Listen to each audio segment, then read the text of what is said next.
जहां हिमाचल के हमीरपुर सीट से बीजेपी ने जीता, तो अनुराग ठाकुर ने दर्ज की है हमीरपुर सीट पर जीत। तो ये बीजेपी के लिए अच्छी खबर हिमाचल से आते हुए, हिमाचल की हमीरपुर सीट बेहद हॉट सीट मानी जा रही थी और इस सीट पर बीजेपी ने जीत दर्ज कर ली है। जी हां, ये रुझान नहीं, ये एक्यूरेट रिजल्ट आपको बता रहे हैं, जहां हिमाचल के हमीरपुर सीट से अनुराग ठाकुर ने जीत दर्ज की है। देखिए, हिमाचल को लेकर लगातार कहा जा रहा था कि चारों सीटों पर बीजेपी ये दावा कर रही थी कि वो चारों ही सीटों पर एक बार फिर से क्लीन स्वीप करेगी। हालांकि इंडिया गठबंधन भी लगातार वहां पर मुकाबला देखने को मिल रहा था, लेकिन इस बीच हमीरपुर से बीजेपी के लिए अच्छी खबर आते हुए, जहां हमीरपुर सीट पर बीजेपी का कब्जा, दबदबा, एक बार फिर से अनुराग ठाकुर की जीत वहां पर देखने को मिल रही है। बिल्कुल। और देखिए, हिमाचल के हमीरपुर लोकसभा सीट पर बीजेपी उम्मीदवार अनुराग ठाकुर ने जीत हासिल कर ली है। यहां से उन्होंने कांग्रेस के उम्मीदवार सतपाल रायजादा को मात दी है। तो एक अच्छी खबर बीजेपी के लिए हमीरपुर से सामने आ रही है, जहां पर हिमाचल के हमीरपुर सीट बीजेपी के खाते में आ चुकी है। ये बड़ी जानकारी आपको दे रहे हैं।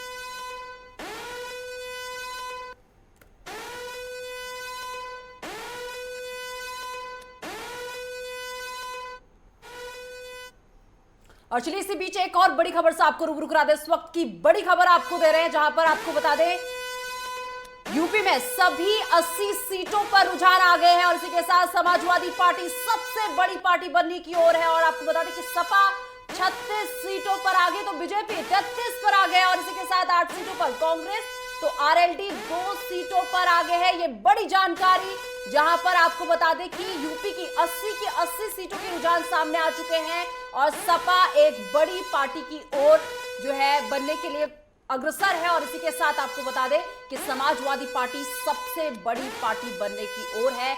और साथ ही साथ देखिए, सपा 36 सीट पर आगे है, तो बीजेपी 33 सीट पर आगे है। देखिए, वो राम मंदिर का वो बड़ा मुद्दा भी जो लग रहा है अब यहाँ पर कहीं ना कहीं फेल होता हुआ नजर आ रहा है, जो बीजेपी के लिए एक बड़ा मुद्दा था। और यहाँ पर 80 की 80 सीटों के रुझान सामने आ चुके हैं, जिसमें सपा सबसे आगे नजर आ रही है।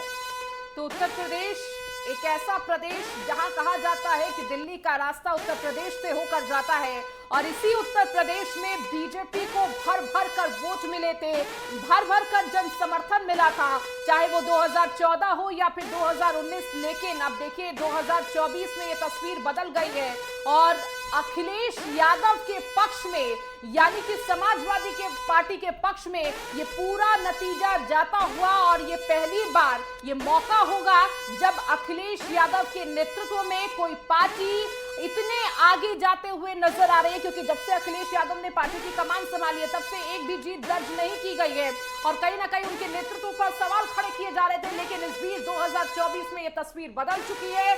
2024 में उत्तर प्रदेश की सबसे बड़ी पार्टी। और इसी के साथ देखिए, अगली बड़ी खबर आपको दे दें, उत्तराखंड की 5 सीटों पर बीजेपी आगे है और 5 सीटों पर कांग्रेस के उम्मीदवार पिछड़ गए हैं। इसी के साथ हरिद्वार से त्रिवेंद्र सिंह रावत आगे हैं, चेरी से माला राज लक्ष्मी शाह आगे हैं, पौड़ी गढ़वाल की अगर बात करें तो अनिल बलूनी आगे हैं, नैनीताल से अजय भट्ट आगे हैं और अल्मोड़ा से अजय टमटा आगे हैं। इसी के साथ देखिए, उत्तराखंड की 5 लोकसभा सीटों पर आपको बता दें कि बीजेपी इस वक्त परचम लहराती हुई नजर आ रही है, क्योंकि इन 5 सीटों पर बीजेपी आगे निकलती हुई नजर आ रही है। और 5 सीटों में आपको बता दें कि कांग्रेस के उम्मीदवार पीछे पिछड़ते हुए नजर आ रहे हैं। और इसी के साथ साथ देखिए, अगर हरिद्वार लोकसभा सीट की बात करें तो त्रिवेंद्र सिंह रावत काफी आगे निकल चुके हैं और इसी के साथ तमाम सीटों पर बीजेपी इस वक्त अपना परचम लहरा रही है।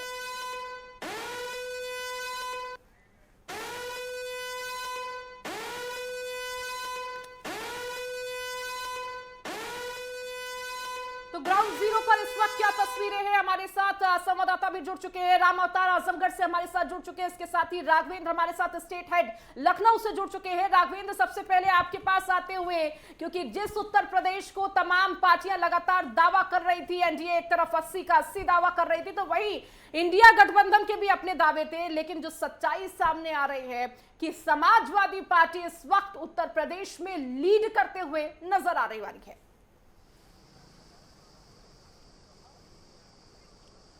बिल्कुल ऋतु, अगर हम उत्तर प्रदेश की बात करें तो कहा जाता है कि दिल्ली का रास्ता उत्तर प्रदेश से होकर जाता है और यूपी की राजनीति ने इस बार एक संदेश तो दिया है कि जिस तरह 2014-2019 में जिन प्रत्याशियों को भी बीजेपी की तरफ से उतारा गया या एनडीए की तरफ से उतारा गया, मोदी के नाम पे उन्हें खूब वोट मिले और वो जीत दर्ज भी किए। लेकिन इस बार का सिनेरियो बदला बदला दिखाई दे रहा। जिस तरह अनुप्रिया पटेल के बयान आए उसके बाद से कौशाम्बी सीट खतरे में दिखाई दे रही है, प्रतापगढ़ की सीट खतरे में दिखाई दे रही है। इतना ही नहीं, मिर्जापुर और रॉबर्ट्सगंज जो सोनभद्र की सीटें थी जहां से अनुप्रिया पटेल चुनाव लड़ रही हैं वो भी पीछे चल रही हैं। इसके अलावा जो संविधान की बात हो रही थी, जो रोजगार की बात हो रही थी, जो अग्निवीर योजना की बात हो रही थी, इस आधार पे वोटिंग दिखाई दे रही है। और एक जो लाभार्थियों का वोट बैंक था जिसके दम पे भारतीय जनता पार्टी एक बहुत बड़ी जीत दर्ज करती थी, उसमें भी सेंध लगाने के काम इंडिया गठबंधन ने किया है और जातियों के आधार पर भी वोट पड़ते हुए दिखाई दिए हैं। तो एक तरह से सिनेरियो स्पष्ट दिखाई दे रहा है कि युवाओं का वोट और जो जातियां हैं उनका वोट इंडिया गठबंधन की तरफ जाता हुआ दिखाई देगा। लेकिन अभी रुझानों की ये बात है, अभी उत्तर प्रदेश के सेगमेंट में मुझे जहां तक लगता है कि अगले 1 से 1.5 घंटे के बीच में सिनेरियो बदलेगा और अभी भारतीय जनता पार्टी इसमें काफ़ी बढ़त और लीड बनाएगी, क्योंकि अभी कई सीटें ऐसी हैं, इन 36 सीटों में लगभग 20 सीटें ऐसी हैं जहां से 500 से लेकर 3000 के बीच में बढ़त है। और ये बढ़त बताती है कि इसमें अभी उलटफेर होने की संभावनाएं हैं। और जिस तरह से शुरुआती रुझानों में भी एनडीए गठबंधन बहुमत के करीब है, बहुमत का आंकड़ा छू लिया है, वो 400 के आंकड़े को भले न छुए लेकिन उत्तर प्रदेश में लगभग 60 के आंकड़े को छूते हुए दिखाई देगा। और वहीं अगर हम पूरे सिनेरियो की बात करें तो 350 के आसपास रुझानों के आधार पर भी पहुंचते दिखाई दे रही है। हाँ, इतना जरूर है कि उत्तर प्रदेश की राजनीति में भारतीय जनता पार्टी को ये विचार जरूर करना होगा कि मोदी के चेहरे पे अगर आप प्रत्याशी लाते हैं तो आप पिछले 2 चुनावों की तरह नहीं होगा कि आप किसी भी प्रत्याशी को खड़ा करेंगे और राघवेंद्र वापस आपके पास मैं लौटूंगी क्योंकि मेरे सहयोगी आजमगढ़ से राम अवतार उपाध्याय लगातार मेरे साथ जुड़े हुए हैं। राम अवतार, जिस तरीके से बात कर ले जाए 80 का दावा किया जा रहा था और आज वो 80 का जो दावा था वो कहीं ना कहीं फेल होता हुआ नजर आ रहा है, क्योंकि जिस तरीके के रुझान सामने आ रहे हैं कहीं ना कहीं जो है आप समाजवादी पार्टी बहुत आगे निकलती हुई नजर आ रही है और कांटे की टक्कर जो है यूपी में देखने को मिल रही है।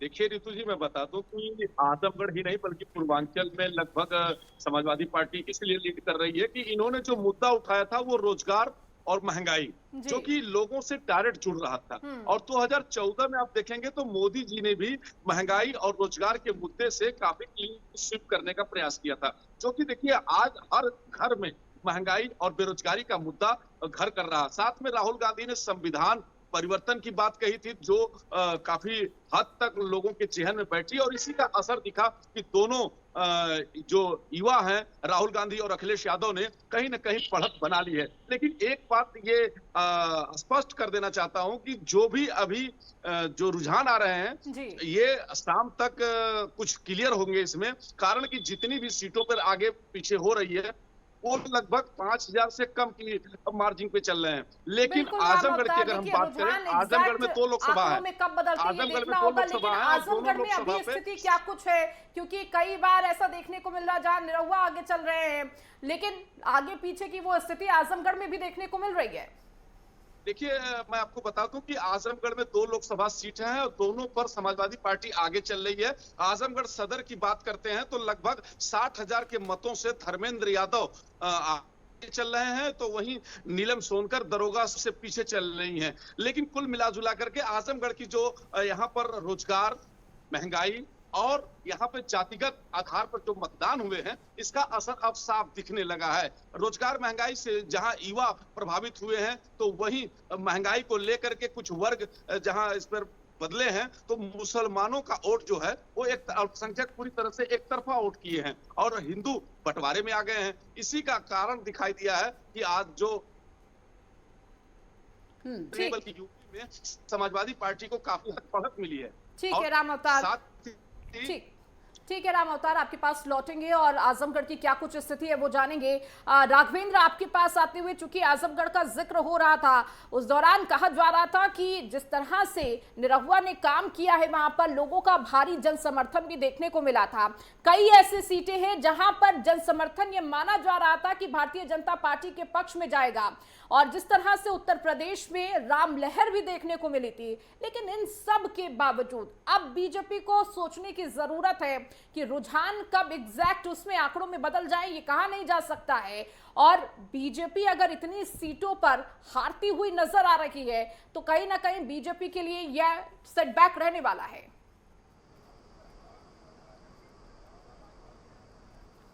बिल्कुल ऋतु, बीजेपी के लिए तो सोचने का विषय है ही है। अगर शुरुआती रुझानों में इतनी सीटों पे आप पीछे चल रहे हैं, अगर 36 सीटों पे समाजवादी पार्टी आगे चल रही है, लेकिन ऋतु आजमगढ़ की सीट को तो समाजवादी पार्टी की जीत के रूप में शुरू से देखा जा रहा था। उपचुनाव में भारतीय जनता पार्टी जीती थी, जिसमें दिनेश लाल निरहुआ जीते थे, लेकिन इसके पहले मुलायम सिंह यादव, अखिलेश यादव वहाँ से सांसद हुआ करते थे और वहाँ पे मुस्लिम मतदाता और यादव मतदाताओं की संख्या ज़्यादा है।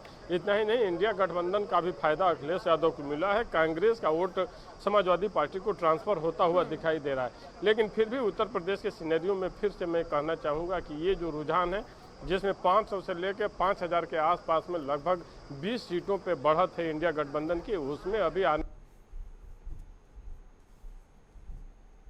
क्योंकि भारतीय जनता पार्टी लगभग 7 सीटें हैं, उसमें इंडिया गठबंधन का दबदबा ज्यादा भारी है।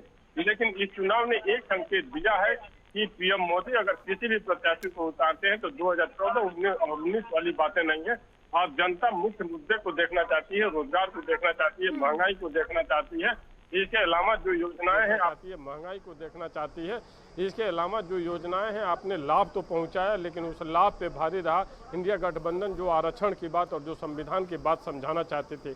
और उत्तर प्रदेश में जो पेपर लीक वाली बातें थी, लगातार जिस तरह से अभ्यर्थियों के लिए नौकरी के लिए परेशानियों का सबक बना, उसका भी फायदा इंडिया गठबंधन को दिखता हुआ दिखाई दे रहा है। इतना ही नहीं, उत्तर प्रदेश की बात करें तो फैजाबाद में अभी तक चौंकाने वाला रुझान आ रहा है। जिस पावन भूमि अयोध्या में भगवान श्री राम का मंदिर बना है 500 साल के लंबे इंतजार के बाद, वहाँ पे भारतीय जनता पार्टी पीछे चल रही है। उसे समीपवर्ती जिले की बात कर लें, अगर हम बाराबंकी की बात कर लें या फिर बस्ती की बात कर लें, अब फिर कैसरगंज की बात कर लें, तो इन सीटों पे भी भारतीय जनता पार्टी पीछे चल रही है अभी तक के रुझानों में। तो ये भारतीय जनता पार्टी के लिए सोचने की बात है। और अब आपको युवाओं के लिए ठीक है, कानून व्यवस्था आपने बहुत अच्छा किया, इससे इनकार नहीं है।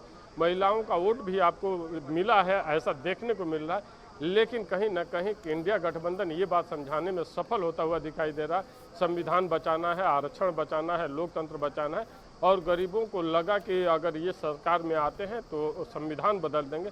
लेकिन इनके बावजूद भी अगर रुझानों की भी बात करें तो एनडीए गठबंधन बहुमत का आंकड़ा छू चुका है और सरकार बनाने की तरफ अग्रसर है। आगे आने वाले 1-1.5 घंटे में भी चलिए राघवेंद्र, वापस आपके पास लौटेंगे। इसी बीच कुछ मेहमान भी इस वक्त हमारे साथ जुड़ चुके हैं। सबसे पहले मैं आपका परिचय उनसे करवा देती हूँ। धर्मेंद्र सिंह सपा से इस वक्त हमारे साथ जुड़ चुके हैं, और वहीं दीपक बघेल बीजेपी से प्रवक्ता इस वक्त हमारे साथ जुड़ चुके हैं। धर्मेंद्र सिंह, सीधा आपके पास आते हुए, धर्मेंद्र जी देखिए, कमाल ही कर दिया आप लोगों ने यहाँ पर। जिस तरीके से आप लोगों का जो रुझानों में सपा सबसे आगे जाती हुई नजर आ रही, क्या कहेंगे? देखिए ऋतु जी, हमारा शुरू से मानना था कि हम जो बुनियादी सवाल हैं उनके साथ हैं, जनता की जरूरतों के साथ हैं, जो जनता चाहती है उसके साथ हैं। हमने केवल इनसे यही सवाल किया कि 2014 में और 2019 में आप जिन वादों को लेकर आदरणीय प्रधानमंत्री जी मोदी जी मत मांगने आए थे उत्तर प्रदेश के अंदर, आवाज नहीं जा रही क्या? जी जी, बोलिए धर्मेंद्र जी। हाँ, उत्तर प्रदेश के अंदर जिन बुनियादी सवालों के साथ वो मत मांगने आए थे, चाहे बहुत हुई महंगाई की मार अब की बार मोदी सरकार, चाहे नौजवानों को नौकरी की बात रही हो, चाहे आधी आबादी की चिंता की बात रही हो, और चाहे देश में विदेशों में जमा काला धन वापस लाने की, महंगाई ये गंगा मैया को साफ करने की बात रही हो, 100 स्मार्ट सिटी और जिसमें बनारस को कोयटो बनाने की बात रही हो, हम उन्हीं बुनियादी सवालों पे रहे। आधी आबादी की चिंता को लेकर के, चाहे महंगाई को लेकर, चाहे बेरोजगारी को लेकर, चाहे स्वास्थ्य और शिक्षा को लेकर के, भारतीय जनता पार्टी ने पिछले 10 सालों में केंद्र की सरकार में, उत्तर प्रदेश की 7 सालों की सरकार में कोई काम नहीं किया था। इसीलिए नौजवान पूछ रहा था हमारी नौकरियां कहाँ गई। देखिए किस तरह से रैलियों में लाखों की भीड़ हो रही थी हमारी आदरणीय अखिलेश यादव जी की रैलियों में, और जो जमीन पे दिख रहा था परिवर्तन की लहर थी। मोदी जी के 10 साल के कार्यकाल से जनता कुशासन से मुक्ति चाहती थी, और ये दिखा भी किस तरह से मोदी जी इन सवालों से बचते रहे। जब भी उत्तर प्रदेश से आए या देश के विभिन्न जगहों पर रैलियों में, देखिए किस तरह से मछली की बात, मटन की बात, मंगलसूत्र। चलिए ठीक है धर्मेंद्र जी, वापस आपके पास लौटूंगी। एक बार दीपक जी का भी मैं रुख कर लेना चाहती हूँ। दीपक जी, ठीक है धर्मेंद्र जी, वापस आपके पास में आ रही हूँ। दीपक जी, क्या हो गया उत्तर प्रदेश में आपको? क्या ये वही बीजेपी के लोग मेरे साथ बैठे हैं? क्या ये वही बीजेपी है जो 80 का दावा कर रही थी? देखिए निशा जी, आज जनमत का समय है और मुझे लगता है कि जनता ही जनार्दन है, और जनार्दन अपना किसी बात का कोई निर्णय सुनाता है तो इसे स्वीकार करने आई। हमारा धर्म होता है। हम राजनीतिक पार्टी के नाते हमने अपनी जो योजना है, हमने जिस प्रकार से फिजिकल इंफ्रास्ट्रक्चर के अंदर काम किया, सोशल इंफ्रास्ट्रक्चर के काम किया, डिजिटल इंफ्रास्ट्रक्चर के अंदर काम किया, हमने जो हमारी जन कल्याण की योजना थी उनको जनता तक पहुंचाने का काम किया। हम उन सब मुद्दों को लेकर जनता के बीच में गए और उसके बाद भी देखिए भारतीय जनता पार्टी का तीसरी बार आज भारतीय जनता पार्टी के जो एनडीए गठबंधन है उसकी सरकार बनने जा रही है। इस बात को स्पष्ट रूप से मानना चाहिए। हो सकता है कि बातों को लेकर एनडीए की सरकार बनने जा रही है, ये तो चलिए मान लेते हैं, लेकिन उत्तर प्रदेश, जिस उत्तर प्रदेश से आपको भर भर कर जन समर्थन मिला, उसी उत्तर प्रदेश में आपको सेटबैक मिलता हुआ नजर आ रहा है। आप 80 के दावे कर रहे थे, आप राम मंदिर का जिक्र पूरे देश में किया, और आज उसी उत्तर प्रदेश से आपको जन समर्थन नहीं मिल रहा है। देखिए निश्चित ही निशा जी, उत्तर प्रदेश की कई जो सारी सीटें हैं उनका मार्जिन बहुत कम है। जब तक फाइनल टैली नहीं आएगी, जब तक किसी भी सीट के बारे में, उत्तर प्रदेश की किसी भी आंकलन के बारे में कहना मुझे लगता है अनुचित होगा। हमें एक बात पूरा बोले, जब तक फाइनल डाटा नहीं आना चाहिए, आ जाए, जब तक भारतीय जनता पार्टी की उम्मीद है कि हम उत्तर प्रदेश के अंदर एक अच्छी लीड लेकर जाएंगे और सभी पार्टियों के बीच में, विपक्ष की सभी पार्टियों के बीच में से सबसे ज्यादा भारतीय जनता पार्टी की सीटें उत्तर प्रदेश के अंदर से निकलेगी, ये मेरा विश्वास है। ठीक है धर्मेंद्र जी, आपके पास आते हुए, क्योंकि ये जो रुझान आ रही है उस तौर पर यह कहा जा सकता है समाजवादी पार्टी इस वक्त उत्तर प्रदेश की सबसे बड़ी पार्टी बनकर उभर रही है। क्या ये दो लड़कों के साथ होने का फायदा है, या फिर लगातार समाजवादी पार्टी ग्राउंड पर काम करते हुए उन मुद्दों को उठाते हुए जो सीधा जनता से सरोकार रखता है उस पर ये जन समर्थन नजर आ रहा है? निशा जी, जो रुझान है जब परिणाम में आएंगे तो ये निश्चित मानिए जो हमने उम्मीद की थी उसके आसपास रहेगा, क्योंकि हमने जमीन पे काम किया था और हमने जब पीडीए का नारा दिया था तो जो मुख्य धारा से छूट गए थे उस सारे लोगों को उनकी भागीदारी सुनिश्चित करने के लिए, गरीबों का आरक्षण न छीन पाए सरकार, संविधान न बदल पाए, ये जो तमाम मुद्दे थे इनको लेकर के जो जनता में नाराजगी थी उसका परिणाम भारतीय जनता पार्टी को दिख रहा है। हमको उम्मीद है कि जब ये जो रुझान है परिणाम में परिवर्तित होंगे तो हम 60 सीटों के आसपास समाजवादी पार्टी और इंडिया गठबंधन 60 सीटें उत्तर प्रदेश जीतेगा और उत्तर प्रदेश ही दिल्ली का रास्ता तय करता है। श्योर मानिए कि जो अभी जब फाइनल परिणाम आ जाएंगे उसके बाद देश की सरकार, अच्छा, वो जवाब तो दे दीजिए जो बार बार मेरी सहयोगी आपसे पूछ रही है, जरा जवाब दे दीजिए, क्या ये दो लड़कों की जोड़ी का जादू है जो अभी इस वक्त देखने को मिल रहा है उत्तर प्रदेश में? दो लड़कों का जादू समझिए या जनता का जो जन आकांक्षाओं पर हुआ कांग्रेस और सपा का गठबंधन समझिए, हमारे पीडीए का नारा समझिए, या जो इनके जो वादे करके ये उनसे मुकर गए थे उसकी जनता के बीच नाराजगी करिए, सारी चीजें मिल करके भारतीय जनता पार्टी को उत्तर प्रदेश सफाया है। मतों के प्रतिशत में देखिएगा तो आज तय हो जाएगा कि भारतीय जनता पार्टी को उत्तर प्रदेश की सरकार की भी उल्टी गिनती आज से शुरू हो जाएगी। चलिए ठीक है दीपक जी, अब सवाल तो उठेंगे क्योंकि उत्तर प्रदेश कहते हैं कि दिल्ली का रास्ता यहीं से होकर गुजरता है और 80 की 80 सीटों का आपने दावा किया था, और ऐसे में सवाल उठना अब जायज है आप लोगों से। देखिए इतनी तैयारी आप लोगों की, सीएम योगी आदित्यनाथ एक दिन में 2 से 3 जिलों का दौरा करते थे और कितनी बार प्रधानमंत्री उत्तर प्रदेश आ गए थे, और उसी के साथ जो तैयारी आप लोगों की थी और राम मंदिर जो इतना बड़ा मुद्दा था, उसके बाद भारत रत्न का ऐलान करना, आरएलडी को अपनी तरफ करना, उसके बाद ये रिजल्ट जो आ रहे हैं इस वक्त, जो रुझान आ रहे हैं, क्या समझे इसे हम? ईशा जी देखिए, मुझे तो अभी भी रिजल्टों के अंदर आशा नजर आती है, क्योंकि मुझे पता है कि बहुत सारी सीटें ऐसी हैं जिससे लगातार अगर विश्लेषण किया जाए तो 4 या 5 हजार के स्तर पर बहुत सारी सीटों का रुझान आ रहा है। हम कुछ देर और इस पर वेट करेंगे और जब स्थितियां क्लियर होंगी, जब आंकड़े और स्पष्ट रूप से नजर आएंगे तो देखेंगे आप कि भारतीय जनता पार्टी आपको 60 से लेकर 70 के बीच में कहीं नजर आएगी, जो मुझे अभी के डाटा से समझ में आ रही है। किसी भी प्रकार का विश्लेषण पूर्वानुमान के साथ में करना मुझे लगता है कि एक गलत ही चीज होगी, परंतु अब आज भी हमको विश्वास है कि हमने जिस प्रकार से प्रदेश के अंदर काम किया, जनता के बीच में काम किया, सुरक्षा का एक बात जनता के बीच में डेवलप किया, हमारी जो कल्याण की योजना है वो जनता तक सीधे पहुंचाने का काम किया, डीबीटी के माध्यम से लोगों को लाभ पहुंचाने का काम किया, किसान सम्मान निधि जैसी योजना, उन सब योजनाओं का एक असर सामने नजर आएगा। और विपक्ष ने कई भ्रामक प्रचार के माध्यम से जनता को भड़काने का प्रयास किया है, परंतु मैं जब फाइनल टैली के पास में जब हम लोग खड़े होंगे तो आपको निश्चित ही उत्तर प्रदेश के अंदर एक अच्छा परिणाम देखते हुए भारतीय जनता पार्टी के पक्ष में नजर आएगा। ठीक दीपक जी, आप कह रहे हैं कि एक बार फिर से 2019 का आंकड़ा तो दोहरा ही लेंगे, तो दूसरी तरफ धर्मेंद्र जी भी कह रहे हैं कि 60 के पार तो हम जाएंगे ही जाएंगे। खैर, नतीजे आते आते किसके पक्ष में ये आंकड़े जाते हैं ये तो देखना होगा। बहरहाल समाजवादी पार्टी अभी सबसे आगे चल रही है।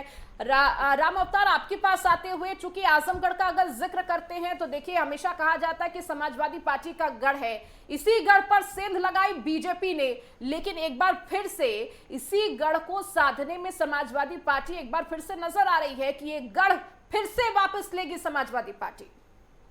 देखिए रितु जी, मैं बता दूं कि ये आजमगढ़ समाजवादी पार्टी के यहाँ मुलायम सिंह यादव ने यहाँ से चुनाव लड़ा है और अखिलेश यादव ने चुनाव लड़ा है।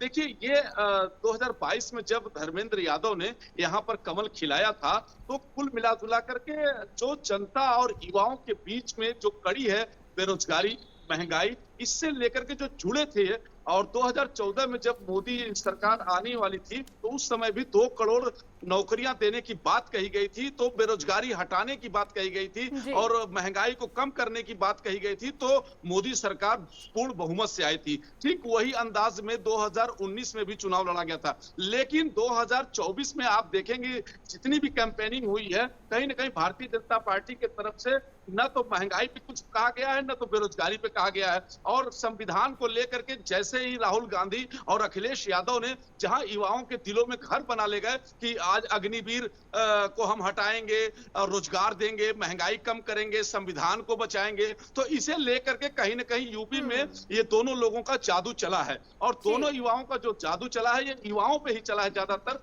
और मुस्लिम मतदाताओं ने एक तरफा मतदान किया है, जिसका नतीजा ये रहा है कि आज यूपी में समाजवादी पार्टी की काफी लंबी सीटें आई हैं। और आजमगढ़ की अगर हम बात करते हैं तो आजमगढ़ मुस्लिम, यादव और दलित बाहुल क्षेत्र है, और यहाँ पर मुस्लिम जो मतदाता हैं वो एक तरफा होकर के समाजवादी पार्टी को मतदान किए हैं। कारण कि जो मुख्तार अंसारी का फैक्टर था वो कहीं ना कहीं मुस्लिम खेमे में काफी रन कर गया है।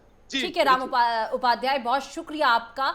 आप नजर बनाइए रखिए इस सीट पर, जैसी कोई हलचल यहां पर होती है तुरंत हमें अपडेट कीजिए। चलिए इसी बीच कांग्रेस प्रवक्ता विजय पांडे जी इस वक्त हमारे साथ जुड़ चुके हैं।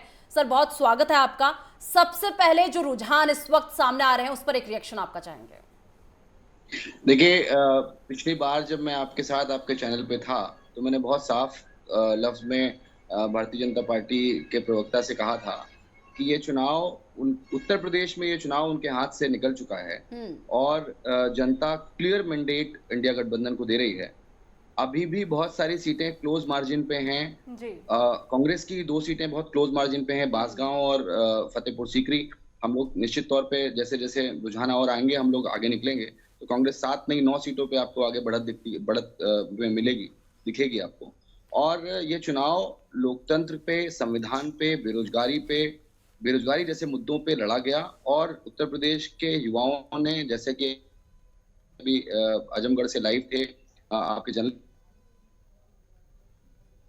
ठीक, विजय पांडे जी, ठीक है, विजय पांडे जी से मेरा संपर्क टूट गया है तो हम दोबारा उनके पास लौटेंगे। धर्मेंद्र सिंह जी, आपके पास आते हुए, चूंकि मैंने 2 लड़कों का जिक्र किया, बार बार प्रधानमंत्री ये कहते हुए नजर आए कि 2 लड़कों की फिल्म तो पहले भी रिलीज हुई और एक बार फिर से ये रिलीज तो हुई है लेकिन फिर से फ्लॉप भी होगी। लेकिन इस दौरान उत्तर प्रदेश में दोनों ही लड़कों को फायदा नजर आ रहा है। एक तरफ तो आप कह रहे समाजवादी पार्टी का कहीं ना कहीं वो मेहनत थी उत्तर प्रदेश में जो नजर आ रही है, लेकिन आपके साथ से आप समझ लीजिए कि कांग्रेस को संजीवनी मिलते हुए नजर आ रही है। जहां 1 सीट कांग्रेस की हुआ करती थी, आज 7 सीटों पर वो आगे चल रहे हैं। निशा जी देखिए, प्रधानमंत्री जी 2 लड़कों की जोड़ी और तमाम बात करते थे, वही मैं बार बार कह रहा हूँ, लेकिन प्रधानमंत्री जी बुनियादी सवालों पर कभी जवाब नहीं देते थे, या अपने जो उसके पहले के घोषणा पत्र थे उसमें कितने पूरे हुए उस पर प्रधानमंत्री जी और भारतीय जनता पार्टी के जो भी नेता थे, चाहे गृह मंत्री जी से लेके जो भी प्रचार करने आया, इन्होंने कभी उस पर बात नहीं की। इवन उत्तर प्रदेश के मुख्यमंत्री जी भी जब सभाओं में जाते थे तो वो भी चाहे धार्मिक बातें करने के अलावा काम पर, चाहे महंगाई, बेरोजगारी, भ्रष्टाचार, शिक्षा, स्वास्थ्य जैसे बुनियादी सवालों पर कभी इन्होंने जवाब नहीं दिया, न ये बताने का काम किया कि हमारी सरकार ने इस पर काम क्या किया। दूसरी तरफ जनता की जनाकांक्षाओं पे हमारा गठबंधन हुआ था, इसमें कोई कांग्रेस और सपा की बात नहीं है। जनाकांक्षा थी, जनता की इच्छा थी कि हम लोग गठबंधन के तहत लड़ें और इस कुशासन से जनता को मुक्त करें। अब इसकी हम लोग समीक्षा करेंगे कि अगर कहीं कुछ कमी रह गई होगी या इसको और अच्छा हम लोग प्रदर्शित कर सकते थे, नहीं कर सकते थे, लेकिन जो हमें उत्तर प्रदेश की जनता से उम्मीद थी, उत्तर प्रदेश की जनता ने उसको पूरा करने का काम किया है।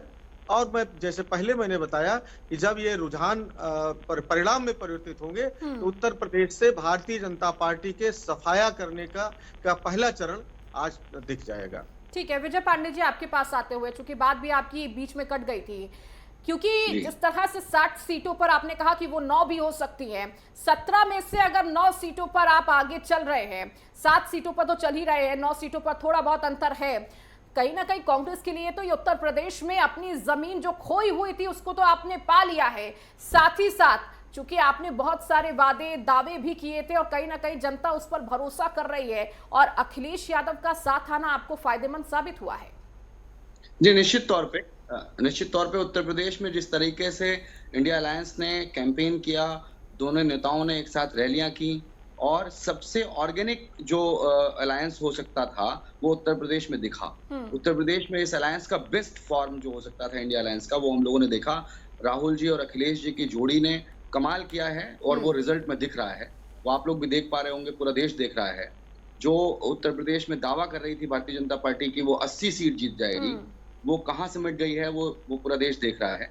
और आपने एक बार देखा होगा कि नरेंद्र मोदी अजय राय से 2 बार ऐसा आया कि वो पीछे चल रहे थे। ये आईना है भारतीय जनता पार्टी के लिए उत्तर प्रदेश की जनता की तरफ से कि आपके दिन पूरे हो चुके हैं और उत्तर प्रदेश एक नई दिशा में बढ़ रहा है और उत्तर प्रदेश देश को नई दिशा दे रहा है।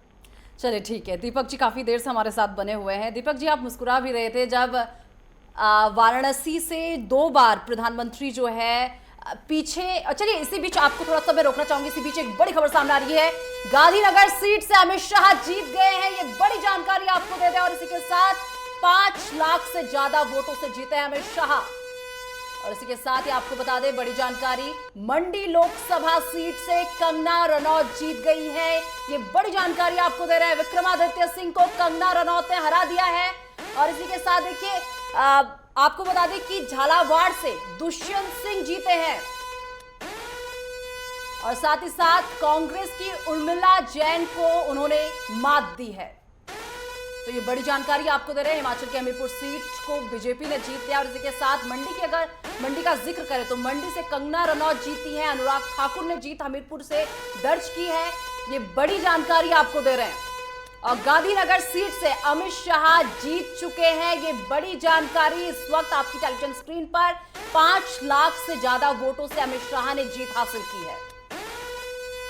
तो ये बड़ी खबर इस वक्त बीजेपी के लिए, लगातार एक के बाद एक जीत दर्ज करते हुए गुजरात की गांधीनगर सीट बेहद हॉट सीट, लेकिन कहीं ना कहीं वहां पर साफ तस्वीरें थी कि ये एक तरफा पूरा चुनाव रहने वाला है गांधीनगर सीट पर। और देखिए गृह मंत्री अमित शाह वहां पर प्रत्याशी बनकर उतरे थे और 5 लाख वोटों से जीतते हुए, और मुझे लगता है कि अपने आप में भी एक बड़ा मार्जिन होगा जीत का बीजेपी के लिए, क्योंकि बीजेपी लगातार कोशिश कर रही थी कि प्रधानमंत्री भी बड़े मार्जिन से जीतते हुए नजर आए, लेकिन इस बीच अमित शाह 5 लाख वोट से जीतते हुए नजर आए हैं। चलिए चर्चा में वापस लौटते हैं। धर्मेंद्र माफ कीजिएगा, विजय पांडे जी सीधा आपके पास आते हुए, क्योंकि अभी जिस तरीके की ब्रेकिंग आपने अभी देखी, मंडी से कंगना रनौत जीत चुके हैं, हमीरपुर से जो है अनुराग ठाकुर ने जीत हासिल की, अमित शाह जीत चुके हैं, एक रिएक्शन आपका। देखिए हिमाचल प्रदेश में मंडी निश्चित तौर पे मंडी जीते हैं, हमीरपुर जीते हैं। एक और रिजल्ट है उस पर ध्यान नहीं जा रहा है, विधानसभा के उपचुनाव भी वहां पर हुए हैं और 6 में से 4 सीटों पे कांग्रेस आगे है। तो जनादेश अलग अलग तरीके का है, पूरे देश में अलग अलग तरीके से जनता रिएक्ट कर रही है। जहां 4 सीटों पे हम आगे चल रहे हैं, वहां 2 सीटें भाजपा ने भी जीत ली हैं। तो अलग अलग तरीके से जनता एक्ट कर रही है, रिएक्ट कर रही है। तो जनता का जो भी जनादेश है वो सबको स्वीकार होना चाहिए। अब थोड़ा भाजपा के साथियों को जनादेश स्वीकार करने में थोड़ी दिक्कत आ रही है, तो मुझे लगता है शाम तक धीरे धीरे वो भी इस जनादेश के साथ फिट बैठ जाएंगे, सेट हो जाएंगे। ठीक है विजय पांडे जी, लेकिन विक्रमादित्य और लगातार जो उनका पूरा राजनीतिक घराना था वो कहीं ना कहीं इस सीट पर अपना दबदबा बनाए हुए था और लगातार बयानबाजियां भी चल रही थी, लेकिन उसके बावजूद देखिए कंगना रनावत जो पहली बार मैदान में उतरी, तमाम सवाल भी कांग्रेस ने खड़े किए, उसके बाद भी जनता ने समर्थन कंगना को ही दिया। बिल्कुल कंगना को अलग अलग तरीकों का फायदा मिला वहां पर। महिला होने का भी फायदा मिला, और अलग अलग तरीके से कंगना को फायदा मिला, और जनता ने कुल मिलाकर के कंगना रनौत के लिए जीत आश्वस्त की, सुनिश्चित की। कंगना रनौत को बहुत बहुत बधाई हो। और लोकतंत्र में जो भी फैसला जनता करती है सबको स्वीकार होना चाहिए, हमें भी स्वीकार है। विक्रमादित्य ने बहुत अच्छी मेहनत की, विक्रमादित्य जी अच्छा चुनाव लड़े और हमें पूरी उम्मीद थी कि वो जीतेंगे। जो भी फैसला है वो स्वीकार है। ठीक है। दीपक बघेल जी, आपके पास आते हुए, बीजेपी के लिए बहुत सारी ऐसी सीटें थी जिस पर लगातार नजर बनी हुई थी। हालांकि कुछ सीटों पर तो आप आश्वस्त थे कि जीत होगी, चाहे वो गांधीनगर सीट हो, लेकिन देखिए हिमाचल में भी आप लगातार कह रहे थे कि क्लीन स्वीप तो होकर ही रहेगा, और कहीं ना कहीं उस ओर आप बढ़ते हुए नजर आ रहे हैं। देखिए ऋतु जी, मैं वही बात कहना चाह रहा था कि हमारे कांग्रेस के प्रवक्ता कह रहे थे कि भारतीय जनता पार्टी गायब हो रही है। जिस राज्य को अभी जो कुछ समय पहले जीता उसी के अंदर इनकी क्या परिस्थितियां बन रही है, ये वहां पर क्लीन स्वीप होते हुए नजर आ रहे हैं। बिल्कुल पूर्णतः वहां पर साफ सफाई के हिसाब से नजर आ रहा है। परंतु आप देखिए कि ऐसा नहीं होता, जब जनता अपना निर्णय चलाती है तो उसमें हर तरह का निर्णय उठता है और हर बात को अपने स्वीकार करना पड़ता है। उन्होंने निश्चित ही उसको स्वीकार करे हुए, और उसके बाद जो भी निर्णय आगे जो भी रिजल्ट आता जाता है, ईवीएम की जो भी वोटों की गिनती होती जाती है, उसके बाद जो रिजल्ट आएगा हम उसको निश्चित रूप से स्वीकार करेंगे और विश्लेषण भी करेंगे क्या कमी रही, जिसके कारण से हमारे जो अपेक्षित जो रिजल्ट था उस प्रकार से हम अपेक्षित रिजल्ट के आसपास नजर नहीं आ रहे, या फिर जैसे ही टैली बढ़ती है तो हो सकता है जो अपेक्षा हमने की थी वो नजदीकी मार्जिन के साथ में भारतीय जनता पार्टी उस अपेक्षित टैली के आसपास नजर आए। तो ये दोनों ही घटनाएं जो समय आने के साथ में जिस प्रकार से वोटों की गिनती पूरी होगी तो हमें नजर आएगी। ठीक है दीपक बघेल जी, बहुत शुक्रिया हमारे साथ जुड़ने के लिए और तमाम चर्चा में शामिल होने के लिए। धर्मेंद्र जी, आपके पास आते हुए, आपको नहीं लगता है कि जिस हिसाब से रुझान आ रही है, इंडिया के पक्ष में जा रहा है ये रुझान, समाजवादी पार्टी के पक्ष में ये रुझान जा रहा है, लेकिन अगर यही कोशिश काफी पहले कर ली गई होती, जब इंडिया गठबंधन बना था उसके बाद कितना वक्त लग गया था सीट शेयरिंग को लेकर, पार्टी में कौन कौन रहने वाला उसको लेकर, इस अलायंस में कौन रहेगा उसको लेकर, अगर ये सारी चीजें बहुत पहले हो जाती तो शायद आज उत्तर प्रदेश में तो आपका कब्जा होता ही होता। निशा जी, तमाम बातें थी इसके पीछे। जिस तरह देखिए भारतीय जनता पार्टी तोड़ फोड़ कर रही थी, तमाम नेताओं को तमाम प्रकार से प्रलोभन दे करके दलों से तोड़ करके अपने दल में मिलाना, कई चुनी हुई सरकारों को गिराना। एक पूरे देश में आपने देखा किस तरह से एक एरोगेंसी का, ये समझिए तानाशाही का एक वातावरण सा क्रिएट हो गया था कि सब कुछ भाजपा में है, या जो दो लोग गुजरात के आदरणीय नरेंद्र मोदी और अमित शाह जी कहें वही कानून है। भारतीय जनता पार्टी के अंदर भी एक प्रकार का एक दबाव सा था, कोई खुल करके बोल नहीं रहा था, बाहर वातावरण इसी तरह का बना हुआ था। उसी में सारे बुनियादी सवाल ये लोग गायब कर देना चाहते थे। राजनीति का धार्मिकरण करके जो है किस तरह से लोगों को जोड़ तोड़ करके किसी पर आरोप लगाकर किसी के यहाँ छापा डलवा करके फिर उनको अपने दल में मिलाना, किसी भी तरह एक एक सीट को जीतना। देखिए जिस तरह रायबरेली की सीट पर एक हमारे विधायक को तोड़ा गया, उनके घर गृह मंत्री जी जाते हैं और बैठ करके उनको मंच पर ले आते हैं, शामिल कराते हैं। उन सब के बावजूद भी जनता जो है अपने बुनियादी सवालों पर डटी रही और वो मन बना ली थी कि इनको पलट देना है। ये सही है, ये सारी चीजें करते हुए इनके झूठ का बादल छटने में थोड़ा वक्त लगा, और लगता भी है ऐसी चीजों से निपटने में समय लगना स्वाभाविक है। तो धीरे धीरे हो सकता है कुछ चीजें, बहुत लोग जो है उस दबाव में इनके साथ रह गए, छूट गए, बच गए। चलिए ठीक है, दिख रहा है कितनी सीटें, लेकिन हमें जो विश्वास था कि उत्तर प्रदेश की जनता इनको जवाब देगी, हिंदी भाषी क्षेत्रों की जनता जवाब देगी। चलिए ठीक है धर्मेंद्र जी, वापस आपके पास मैं लौटूंगी, लेकिन इसी बीच धनंजय गिरी जी बीजेपी से प्रवक्ता इस वक्त हमारे साथ जुड़ चुके हैं। बहुत स्वागत है धनंजय गिरी जी। धनंजय जी, देखिए योगी मोदी फैक्टर यूपी में इतना काम करता हुआ नजर नहीं आया जितना दो लड़कों की जोड़ी ने काम कर दिया। अक्सर जिस पर पीएम मोदी बयान देते रहते थे कि ये फिल्म फ्लॉप होने वाली है। नहीं, अभी तो रुझान आ रहे हैं, नतीजे आने पर हम अपेक्षाकृत अच्छे परिणाम आएंगे ऐसी हम अपेक्षा करते हैं। और जो लगातार आप समझिए पिछले 5 साल, उसके पिछले 5 साल, 10 साल से हमारी सरकार है, और 10 साल के सरकार के बाद भी अगर आज चुनाव के नतीजे आ रहे हैं तो रुझान हमारे ही पक्ष में है। अभी भी रुझान हमारे ही तरफ ज़्यादा है, और हमारे मानक और मूल्य कितने ऊपर सेट कर दिए गए हैं कि विपक्ष जो थोड़ी बहुत जीत की सुगबुगाहट पा रहा है तो विपक्ष उसमें भी प्रसन्न है। यानी कि विपक्ष को भी अपेक्षा नहीं थी कि उन्हें कुछ जनता का आशीर्वाद मिल सकता है, इसीलिए इन लोगों ने लोकतंत्र पर सवाल उठाए, जनता पर उठाए, चुनाव आयोग पर सवाल उठाए, तमाम तरह के ईवीएम पर सवाल उठाए, लोकतांत्रिक संस्थाओं पर।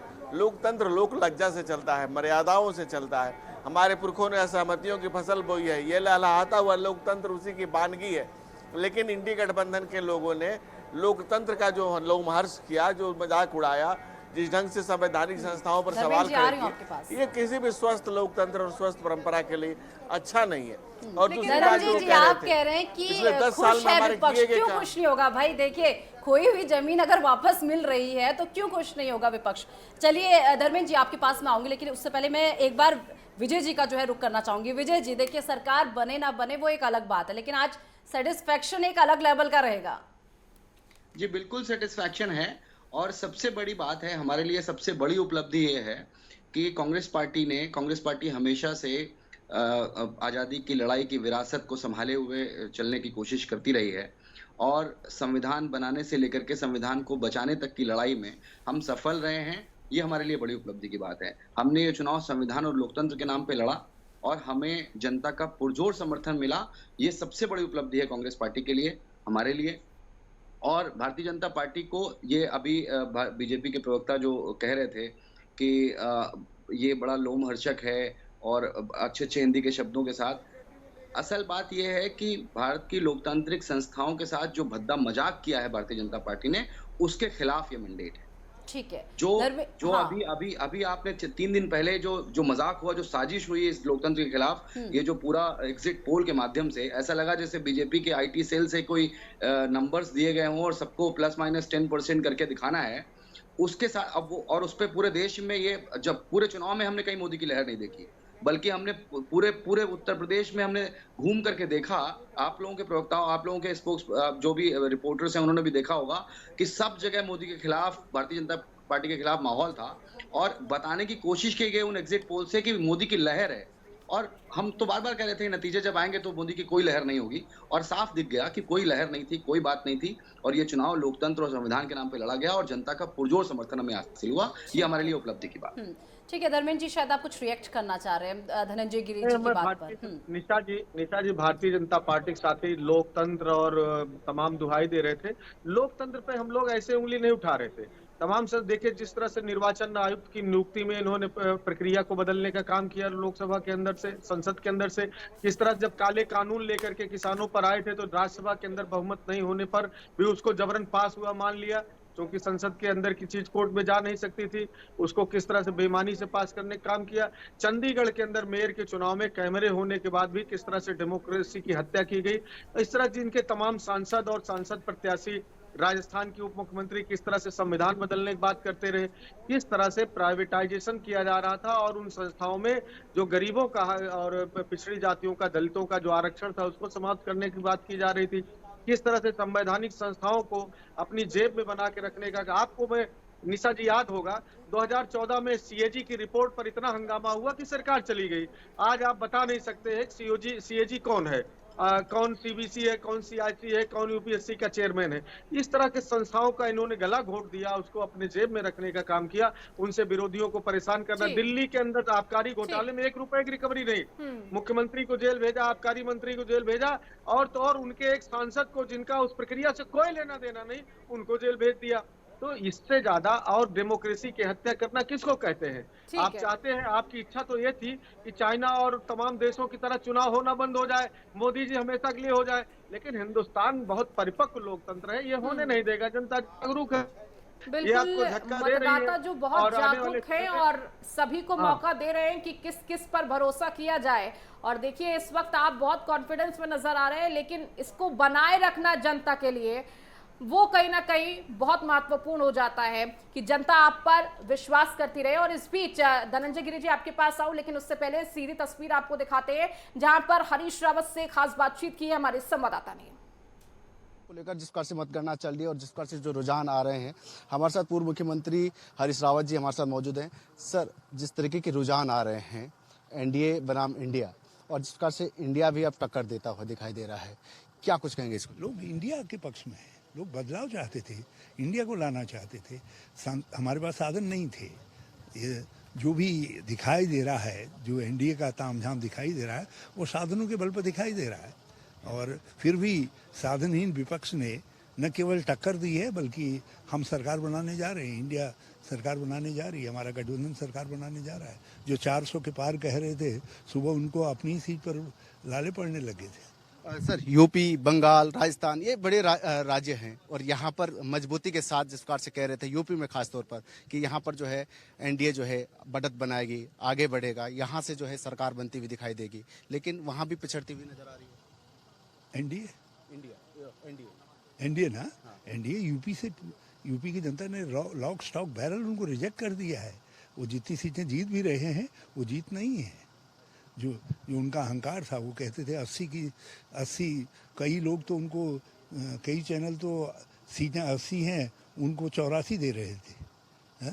तो लोगों के सारे मंसूबे लोगों ने ध्वस्त कर दिए। लोगों ने कहा नहीं, जो हमने तय किया है होगा वही, और लोगों ने बदलाव तय किया था और इंडिया को आगे लाना चाहिए। उत्तराखंड में अगर देखा जाए तो 5 सीटों पर अभी फिलहाल क्लीन स्वीप दिख रही है। हालांकि हरिद्वार सीट जो है वो काफी हॉट बनी हुई है, कुछ ही अंतर जो है अभी बाकी है। क्या कुछ कहेंगे उत्तराखंड? चिंता न करिए, हम जीतेंगे। देखिए, ये थे पूर्व मुख्यमंत्री हरीश रावत, जिनका कहना है कि जिस प्रकार की उम्मीद एनडीए लगा रहा था उस तरीके की उम्मीद दिख नहीं रही है। ऐसे में जिस तरीके को एनडीए को भी जो है धीरे धीरे जो बढ़त मिल रही है, ऐसे में एनडीए भी जो है सरकार तो बना सकती है, लेकिन जिस प्रकार से जो इंडिया गठबंधन है वो भी मजबूती के साथ जो है वो खड़ा दिख रहा है। साथ ही अगर उत्तराखंड की अगर बात की जाए तो यहाँ पर हालांकि जो है भाजपा क्लीन स्वीप करती हुई दिखाई दे रही है, लेकिन पूर्व मुख्यमंत्री हरीश रावत का कहना है कि हरिद्वार सीट में जो है कांग्रेस अभी जीत सकती है। अपने सहयोगी नरेंद्र पिमोली के साथ मोपेंद्र सिंह राणा, नेटवर्क 10 देहरादून। उत्तराखंड से तस्वीरें देख रहे थे जहां पूर्व मुख्यमंत्री हरीश रावत ये दावा कर रहे थे कि इंडिया गठबंधन इस बार सरकार बनाएगी। धनंजय गिरी जी आपके पास आते हुए, इंडिया गठबंधन अभी भी इस बात पर अड़ी हुई है कि जो सरकार बनेगी वो इंडिया गठबंधन की रहने वाली है। यही तो लोकतंत्र है और लोकतंत्र की खूबसूरती है। हम असहमतियों का सम्मान ही लोकतंत्र, हम तो शुरू से कहते आए हैं। हम 2 सीट्स पर से थे तो वहां से यहाँ तक का सफर तय किया है। हमने कभी लोकतंत्र पर कोई आरोप नहीं लगाया, हमने संवैधानिक संस्थाओं पर कभी आरोप नहीं लगाया। हार को गले का हार और जीत को जनता का प्यार समझा। हम कह रहे हैं कि किसी के दावे में कोई दिक्कत नहीं। अगर हम 400 पार का दावा करते, हमने किसको मना किया था कि आप 500 पार का दावा कीजिए, लेकिन किसी को साहस नहीं था 50 पार का दावा करने के लिए भी। जनता जनार्दन होती है, लोकतंत्र में जनता मालिक है। जनता के कदमों में सर झुकाना पड़ता है, सर झुकाना पड़ता है जनता के कदमों में। सियासत में हाथ सरदारी नहीं आती, सरदारी जनता हम तक हमें देगी, हमें इसका पूरा विश्वास है, मुतमईन है। क्योंकि आपके पास जो डाटा चल रहा है उसमें भी अभी भी हम आगे हैं और लगातार आगे हैं। कम हो चुका है ये मान रही है बीजेपी, क्योंकि आप कह रहे हैं कि अभी रुझान चल रहे हैं, लेकिन 36 सीटों पर अगर उत्तर प्रदेश में समाजवादी पार्टी आगे चल रही है, 7 सीटों पर कांग्रेस आगे चल रही है, तो आप समझ सकते हैं कि इस वक्त जनता के बीच के जो मुद्दे हैं वो शायद बीजेपी नहीं उठा पाई है। राम मंदिर, तमाम तरह की आपने 400 पार से शुरुआत की, उसके बाद मंगलसूत्र पर आए, लोकतंत्र, आरक्षण, मुस्लिम, पता नहीं क्या क्या मुद्दे उठाए, क्या उससे सीधे तौर पर जनता नहीं जुड़ पाई? जब तक इसका रिजल्ट नहीं आता है, एक एक सीट का अवलोकन नहीं हो जाता, उसका विश्लेषण नहीं हो जाता है, जीत हार के कारणों की समीक्षा नहीं हो जाती, तब तक it's too early to say anything. जब उस पर विचार हो जाएगा, अब आप देख लीजिए कि हम तो पिक पर थे हर जगह जी। वाइल्ड से स्टेट में तो हम एक भी सीट नहीं बची थी। अगर आप मध्य प्रदेश की बात करें, राजस्थान की बात करें, छत्तीसगढ़ की बात करें या यूपी की बात करें, तो हम 80% सीटों पर हम थे। तो हम तो अपने पिक पर थे ही, हम उससे भी बेहतर की अपेक्षा कर रहे थे। अगर उससे बेहतर नहीं होता है, उसे कमतर होता है, तो ये समीक्षा का विषय होगा। लेकिन ये सब कुछ तब होगा जब परिणाम आ जाएंगे, जब परिणाम सामने होंगे, जब रिजल्ट में कन्वर्ट हो जाएंगे, तब हम पर इस पर बैठकर चर्चा करेंगे, विचार करेंगे कहाँ क्या दिक्कत है, कहाँ क्या। लेकिन मैं अभी भी आपसे कह रहा हूँ कि आप मुतमईन रहें, आश्वस्त रहें, और जनता के दिए गए आशीर्वाद से हम भारतीय जनता पार्टी एनडीए के नेतृत्व में सरकार बनाएगी। इसके लिए आप मुतमईन रहें, आश्वस्त रहें। ठीक है, लौटेंगे धनंजय गिरी जी आपके पास, और लगातार आपको स्क्रीन पर तमाम तस्वीरें भी दिखा रहे हैं, और लगातार विजय पांडे जी आपके पास लौटते हुए, क्योंकि जिस तरह से बीजेपी ये कह रही है कि अभी तो रिजल्ट आना बाकी है, क्योंकि लगातार मार्जिन बहुत कम का है, कभी आगे कभी पीछे का सिलसिला लगातार जारी है। रिजल्ट आते आते वो कह रहे हैं कि 2019 का आंकड़ा तो पहुंच ही जाएंगे। देखिए, ये खुशफहमी रखना कोई बुरी बात नहीं है। भारतीय जनता पार्टी के साथी अगर ये खुशफहमी रखना चाहते हैं तो रखें। रिजल्ट बहुत, जो रुझान है बहुत धीरे धीरे ये स्थापित होते जा रहे हैं कि लगभग ये रिजल्ट में कन्वर्ट हो रहे हैं, बल्कि इससे और बेहतर रिजल्ट की अपेक्षा हम लोग कर रहे हैं और दिखने लगेगा कुछ देर बाद। खैर, इसके बाद भी ये जो पूरा चुनाव में अभी आप कह रही थी कि ये उस पूरे चुनाव में बीजेपी के पास कोई मुद्दा नहीं था। इवन जो हम वैसे तो नरेंद्र मोदी जी को कंटेंट क्रिएटर मानते हैं, जो बीजेपी की तरफ से उनके कार्यकर्ताओं को उनके आईटी सेल का कंटेंट क्रिएट करते हैं। तो जो कंटेंट वो बार बार क्रिएट करने की कोशिश कर रहे थे, वो कंटेंट ठीक है। विजय पांडे जी, थोड़ा देर आपको यहाँ पर मैं रोकना चाहूंगी, माफी के साथ आपको रोकना चाहूंगी। इसी बीच धर्मवीर से खास बातचीत की हमारे संवाददाता अनिकेत ने, सुनिए। 2024 के चुनाव की मतगणना शुरू हो चुकी है और शुरुआती रुझान में विपक्ष थोड़ा आगे बढ़ रहा है और इस पर बात करने के लिए हमारे साथ धर्मवीर प्रजापति मंत्री मौजूद है। सर, जिस तरह से जो रुझान आ रहे हैं उस रुझानों में कहीं ना कहीं अभी विपक्ष आगे बढ़ता हुआ नजर आ रहा है कुछ सीटों पर। क्या लगता है कि कहाँ कमी रह गई जो ये जो रुझान है? स्पष्ट रूप से मोदी के नेतृत्व में तीसरी बार सरकार बनने जा रही है, इसमें कोई संशय नहीं है। मैं पूर्ण विश्वास के साथ कह सकता हूँ और मजबूती के साथ कह सकता हूँ कि मोदी के नेतृत्व में तीसरी बार सरकार बनने जा रही है, इसमें कोई संशय नहीं है। राहुल गांधी जी से जब सवाल किया गया तो उन्होंने कहा था कि इस बार जो इंडिया गठबंधन है वो केंद्र में 295 सीटें लेकर आ रहा है और जो बीजेपी ने जो दावा किया था 400 प्लस का, वो दावा कहीं ना कहीं जनता नकार देगी। तो क्या लगता है जो नतीजे हैं, जो शुरुआती जो रुझान है, उससे क्या लगता है क्या स्थिति बनने वाली है? अभी देखिए, लगभग रुझानों में जो आ रहा है वो अभी भी हम एक नंबर की पार्टी है और इंडिया गठबंधन में निश्चित रूप से कहता हूँ, फिर कह रहा हूँ मैं कि एनडीए सरकार बनाएगा, एनडीए के नेतृत्व में सरकार बनेगी। एनडीए अभी भी नंबर 1 की पार्टी है। रायबरेली से लगातार संशय बना होता है। रायबरेली अमेठी सीट कहने कहीं बड़ी चुनौतीपूर्ण थी और जो दिनेश प्रताप को जो प्रत्याशी बनाया था बीजेपी ने, उन्होंने भी हार भी स्वीकार कर लिया। ट्वीट करके उन्होंने भी कहा है कि जनता का उन्होंने अभिवादन किया और कहीं ना कहीं अपनी हार को स्वीकार है उनको। तो क्या लगता है कि इस तरह की जो स्थिति बन रही है अभी, जो नतीजे आएंगे आने वाले समय में शाम तक, क्या होगा? देखिए, समय है अभी तो शाम तक, और मैं कह सकता हूँ कि प्रत्याशी को इस तरह से अभी एक भी नहीं बजा है और उस तरह से अपनी हार स्वीकार कर लेना ये ठीक नहीं है। शाम तक का इंतजार करना चाहिए और परिणाम जो भी हो, जनता जो भी आशीर्वाद दे वो हमें शाम को निश्चित रूप से जब फाइनल हो तब उसे स्वीकार करना चाहिए। बहुत शुक्रिया हमसे बात करें। तो ये मंत्री धर्मवीर प्रजापति ने जो साहब को बताया कि एक बार फिर से केंद्र में प्रधानमंत्री नरेंद्र मोदी भारतीय जनता पार्टी की सरकार बनने जा रही है। शुरुआती रुझान भले ही कुछ हो, लेकिन सरकार फिर से एक बार केंद्र में प्रधानमंत्री नरेंद्र मोदी के नेतृत्व में बीजेपी बनाने जा रही है। सहयोगी दिलीप के साथ मैं अनिकेत तिवारी, लखनऊ। तो चलिए एक बार वापस चर्चा में वापस लौटते हैं। विजय पांडे जी, आपके पास मैं आऊंगी, लेकिन उससे पहले एक बार धनंजय गिरी जी का मैं एक बार फिर से रुख करना चाहूंगी, क्योंकि उत्तर प्रदेश में जो कंडीशन बन रही है उससे बार बार बीजेपी के पास जाना जो है प्राथमिकता सी बन जा रही है। धनंजय गिरी जी, देखिए, बड़े बड़े दावे आप लोगों ने किए थे और उन्हीं दावे में आप खुद ही घिरते हुए नजर आ रहे हैं। एक तरफ 80 का दावा आप लोगों ने किया था, उसके बाद वो बयान आपको याद है जब स्मृति ईरानी ने कहा था अगर हिम्मत है राहुल गांधी को तो अमेठी से चुनाव लड़कर दिखाएं, और वो तो जो है रायबरेली से जीत ही रहे हैं। देखिए, मोरल ग्राउंड पे तो राहुल गांधी हार गया, अमेठी उन्होंने छोड़ दिया। इलेक्ट्रल का रिजल्ट चाहे जो भी हो, मोरल रिजल्ट में तो पहले से हारे हुए हैं, क्योंकि अगर स्मृति ईरानी ने उनकी पारंपरिक सीट से जो आज़ादी के बाद 1967 में जब अमेठी का सीट क्रिएट हुआ, उनके परिवार का कोई भी कभी हारा नहीं, लेकिन राहुल गांधी हारे भी। और दूसरी बात क्या है, हार और जीत तो दूसरी होती है, मैदान में डटे रहना सबसे बड़ा संदेश देता है। लेकिन राहुल गांधी मैदान में भी नहीं आ सके तो मोरल ग्राउंड पे तो हार गए। इलेक्ट्रल ग्राउंड पे जीत जाए तो अलग बात है, लेकिन अमेठी से तो मोरल ग्राउंड पे वो हारे हुए हैं। दूसरी बात, अगर राहुल गांधी वायनाड से भी जीतते हैं, रायबरेली से जीतते हैं, हमारी शुभकामना है कि ऊपर संसद में बैठे एक सकारात्मक विपक्ष की भूमिका निभाएं, इसमें हमें कोई दिक्कत नहीं। हम तो असहमतियों का सम्मानी लोकतंत्र है, इसको तो श्रद्धेय अटल बिहारी वाजपेयी के समय से हम हमेशा राष्ट्र के मुद्दों के साथ खड़े रहते हैं और हमें जनता से के साथ जो वादा किया था, जो जनता के साथ किए गए डिलीवरी की थी, जो काम किया गया था, उसी के आधार पर हम दावा कर रहे हैं और उसी के आधार पर जनता से किए गए वादे को दावे के रूप में हम अभी भी आपसे कह रहे हैं कि जो भी आपकी स्क्रीन पर दिख रहा है उसमें हम संख्या बल में अभी भी आगे हैं। और जब शाम को आपकी संख्या बल समाप्त होगा, जब आप 543 सीटों का रिजल्ट बताएंगे, उस समय भी आगे होंगे। कितना आगे होंगे बस देखने की बात बस इतनी भर आ जाती है। Let us wait. चलिए ठीक है, शायद आपकी बात भाई नहीं विजय सिंह जी को और धर्मेंद्र सिंह जी को।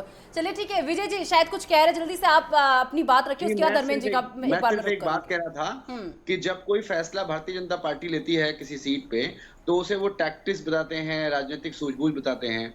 और हमने एक फैसला लिया, हमने एक कार्यकर्ता को जो लंबे समय से अमेठी रायबरेली दोनों की सीट देख रहे थे, उनको स्मृति ईरानी के खिलाफ लड़ाया भाजपा। और हम लोग बार बार कह रहे थे कि स्मृति ईरानी कोई इम्पोर्टेंट लीडर नहीं है, हमारा एक कार्यकर्ता उन्हें हरा सकता है।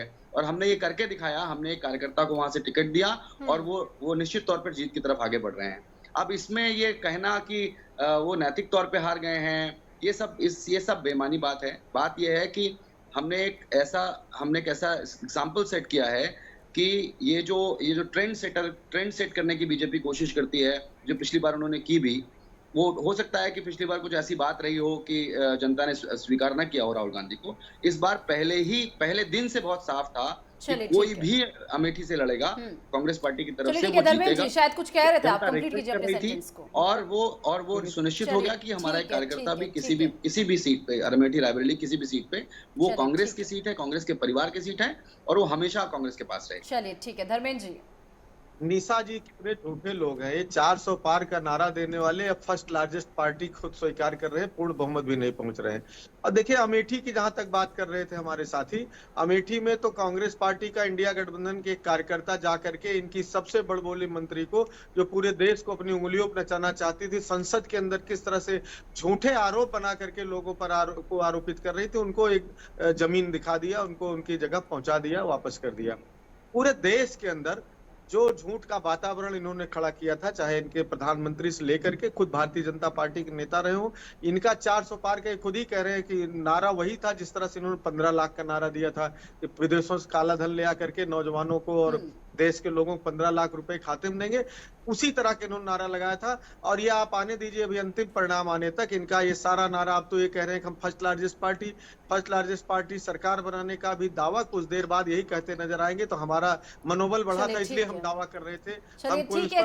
फिलहाल बहुत शुभकामनाएं आप सभी को, और बहुत शुक्रिया आप सभी का, आप हमारे साथ जुड़े और इस पूरे मुद्दे पर आपने हमारे साथ चर्चा की। चलिए इसी बीच बीजेपी नेता राकेश सिंह से हमारे संवाददाता ने खास बातचीत की, सुनिए।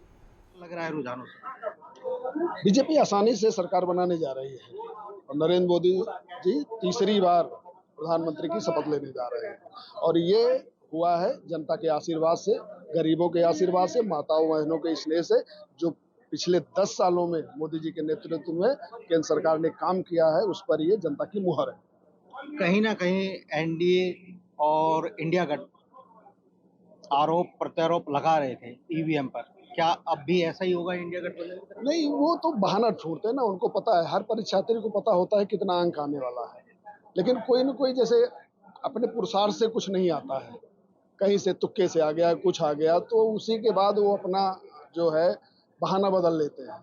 अभी तक ईवीएम पर बहाना था, फिर धीरे धीरे नहीं अब होगा, तो बहानेबाज लोग हैं, काम से उनको कोई मतलब नहीं है। इतने सालों तक वो सरकार में रहे हैं, और उनके सरकार में रहते हुए अगर इस देश में आज़ादी के बाद 50 करोड़ लोगों के खाते ना हो, इसका मतलब अर्थव्यवस्था से नहीं जुड़े हैं 50 करोड़ लोग, तो उनको जोड़ने का काम नरेंद्र मोदी जी ने किया है। तो 50 करोड़ तो पूछेंगे ना, भैया हमारे खाते इतने दिन से आज़ाद है, देश आज़ाद हो गया इतने सालों से, हमारे खाते नहीं खुले, तो आशीष देंगे, वो आशीर्वाद देंगे मोदी जी को, और सरकार बनाने जा रहे हैं तीसरी बार।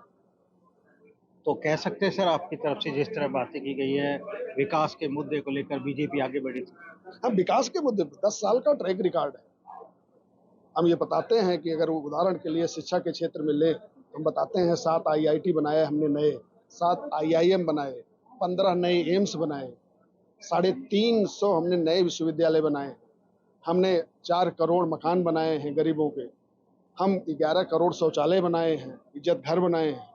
तो ये सब काम जो दिखता है, तो जब हम बनाते हैं तो वो लोगों तक जाता है। गरीब कल्याण की जितनी योजनाएं हैं वो लोगों तक लोग महसूस करते हैं, और उनके महसूस करने के बाद जब मत मिलता है तो वो आशीष ही होता है कि आपने हमारे लिए किया है, हम आशीष देते हैं। और तीसरी बार इसी वजह से जनता ने आशीष देके मोदी जी तीसरी बार शपथ लेने जा रहे हैं। आसाम में सर शाम को इंतजार करिए। देखिए, ये थे हमारे साथ राकेश सिंह जी, इन्होंने बताया देश सबका विकास चाहता है, तो मोदी सरकार भी सबका साथ सबका विकास लेकर आगे बढ़ी, और जनता ने उनको आशीर्वाद दिया। ये राकेश सिंह का कहना है, जो भी कि बीजेपी के राष्ट्रीय प्रवक्ता है। नेटवर्क 10 के लिए मनोज प्रजापति, कैमरामैन शिवदास। रुझान आ गए हैं, रुझान में आगे बढ़ती हुई दिखाई दे रही है, क्या कहेंगे रुझान? देखिए, रुझान जो भी आ रहे हैं उसमें पूरी तरह से तय हो गया है कि अहंकार हार गया है और सत्य की जीत हो रही है। इंडिया गठबंधन की शाम तक सरकार बनेगी। एग्जिट पोल टूटते हुए दिखाई दे रहे हैं, जो एग्जिट पोल अभी दिख रहे हैं। एग्जिट पोल थे ही नहीं, वो बीजेपी के द्वारा प्रायोजित मीडिया को दिए गए आंकड़े थे। लेकिन अभी अगर देखा जाए तो ये रुझान ही है, अभी पिटारा असली खुलना बाकी। ऐसा कुछ नहीं है, रुझान नहीं है, 4 घंटे की काउंटिंग हो चुकी है और उससे काफी हद तक एक अंदाजा लग गया है। तो आज 4 जून की तारीख है और महामतगणना जो लगातार जारी है और नेटवर्क 10 पर ये महा कवरेज भी जारी है।